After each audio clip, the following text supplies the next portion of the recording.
Could Yuta copy Sukuna's black box technique? Let's talk about it. But before we do, if you're not caught up on the manga, keep scrolling. So in chapter 250 of Jujutsu Kaisen, we have seen Akotsu's domain expansion, and he has just used Sukuna's curse technique against him, the cleave specifically. So what can we unpack from that? But first, special shout out to Dorian for the sponsored video today. His question goes perfectly in line with what I wanted to talk about here, and he's wondering if they could have given Rika Sukuna's last finger in order for Akotsu to have copied this curse technique.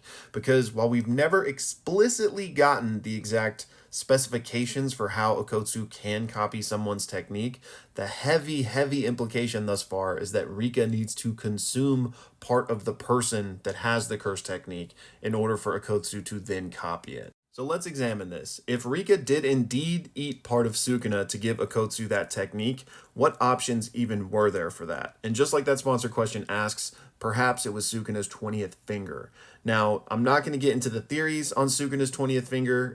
We don't know for sure where that is, but one of the prevailing theories, according to Sukuna himself, is that Gojo hid it so that he could indefinitely suspend Yuji's execution. Because as you know, the whole plan with Yuji is for him to eat all 20 fingers and then he will be killed to rid the world of Sukuna, right? So if they can never find the 20th finger, Yuji never gets executed. So if that is true and Gojo did hide the finger, then obviously Team Good Guys would have access to it and could have theoretically given it to Rika to eat, right?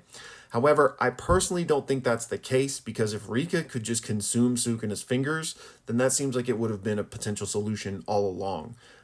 We know that curses can consume the Sukuna's fingers, however, they are like changed by them. Now, Sukuna doesn't incarnate in curses in the same way he does in human vessels, but nonetheless, curses are changed by them. So one, we wouldn't know what would happen to Rika. Rika might become a finger bearer curse, and at that, an insanely dangerous one, right? So even if that was a possibility, it might not be a risk they're willing to take.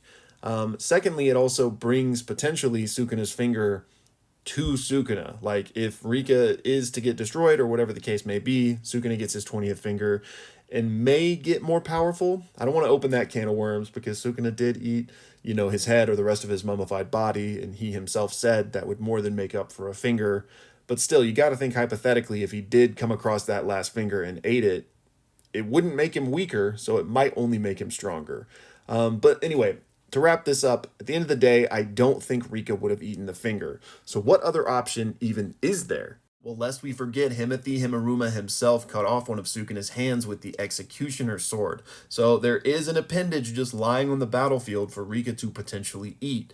The problem with this, though, is that Akotsu wasn't there when this happened, so they really wouldn't know that that was there. Unless someone off-screen told them, but that's kind of weird to do, unless it was all just preparation for this reveal, which it totally could have been, but that's still a bit iffy for me.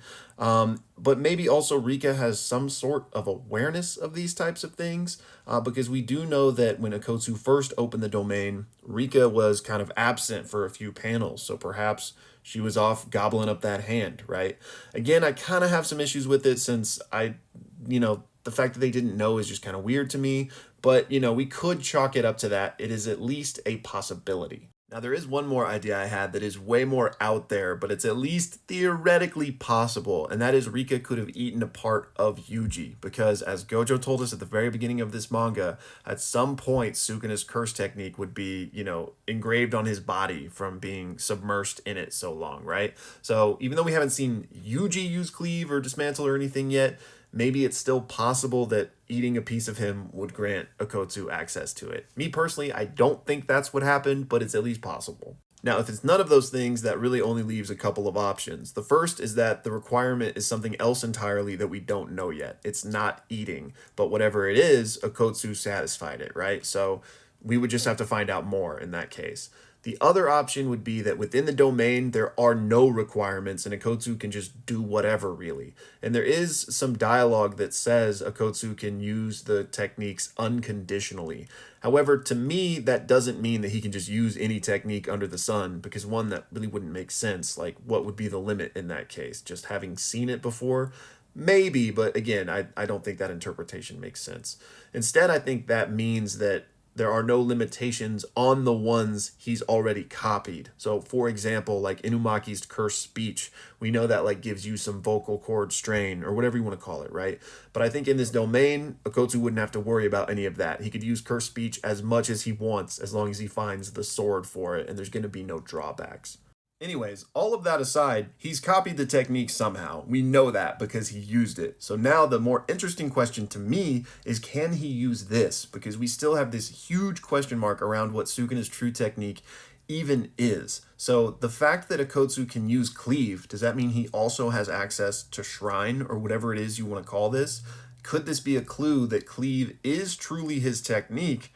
Or is it just the only one Okotsu has access to because it's the only one Sukuna has out or on right now? Like if Sukuna were to, chant open with the black box and use the fire arrow, could Okotsu then use that? Or could Okotsu even use that right now without Sukuna even doing this? There's really no way to know, but if we do get that information, that's going to tell us so much about how Sukuna's technique works.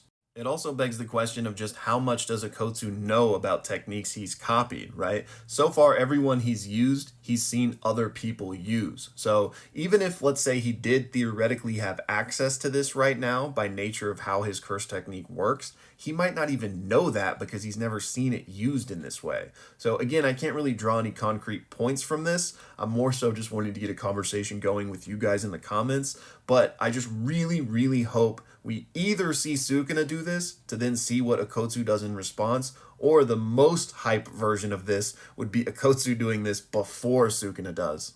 Like, here's an interesting thought experiment. Imagine Okotsu was fighting himself in his own domain. We'll call one Yuta and one Okotsu for clarity here. So if Yuta copies Okotsu's curse technique, which one is he getting? Is he getting the copy curse technique, or is he going to get whatever Okotsu is using at the time or used most recently?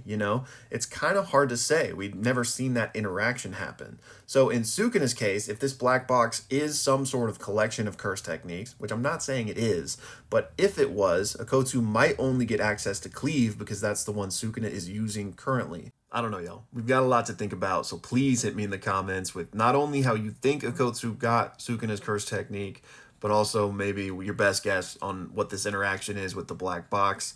But I really think we are primed to finally get some light shed on this from Gege. It feels like the perfect opportunity for Shrine or the black box, whatever you want to call it, to come busting out, because things feel too good for the good guys right now. Like, the tide is definitely going to turn. Sukuna's got some more tricks in his bag. We know that. So I fully expect things to go horribly before they get any better. And I've got more thoughts on that specifically, but this video is already getting really long, so we'll be covering that in other videos.